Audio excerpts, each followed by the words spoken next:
लोकसभा चुनाव जो कि अब होने जा रहे हैं, तो उसमें आपकी चुनावी रणनीति क्या रहेगी? किन किन मुद्दों को लेकर आप जनता के बीच में जाएंगे? आज मैं अपने छोटे भाई बलराम मौर्य जी की पुत्री के विवाह में मैं आया हूँ, एक मांगलिक अवसर पर। बलराम मौर्य जी को इस मांगलिक कार्य के लिए बधाई देता हूँ। उस बेटी को, वर वधू को मैं हृदय से आशीर्वाद देता हूँ, उनका जीवन खुशी से भरा रहे। जहाँ जब तक उन दुनिया में वो रहें, दोनों का जीवन प्रसन्नता के सागर में डूबा रहे, ये उनके लिए आशीर्वाद है। आपने कुछ चीज़ें चुनाव के बारे में पूछा। चुनाव नरेंद्र मोदी जी जैसे यशस्वी राजनेता के चेहरे पर, योगी आदित्यनाथ जी जैसे कर्मठ और कर्तव्यनिष्ठ मुख्यमंत्री की अगुवाई में हम लोग 2022 का चुनाव प्रचंड बहुमत से जीतेंगे और पुनः भारतीय जनता पार्टी की सरकार बनेगी।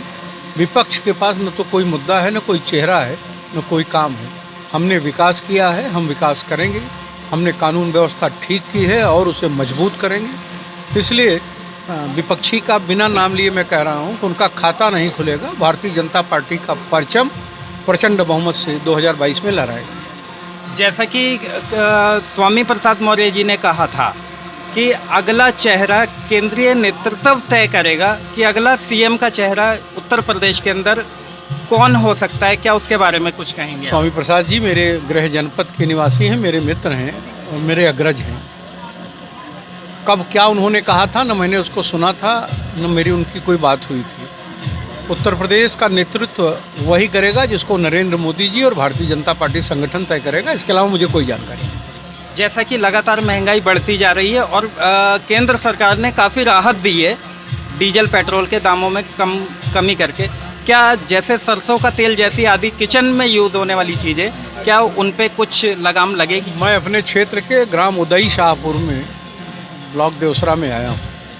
हमारे नवनिर्वाचित प्रधान नौजवान हैं, अच्छे हैं और मैं जनता का विश्वास उनके साथ देखता हूँ। मेरा विश्वास है कि वो लड़का इस गांव के समग्र विकास को करने में सफल होगा।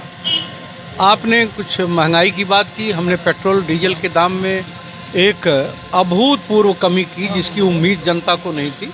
आप निश्चिंत रहें, देश के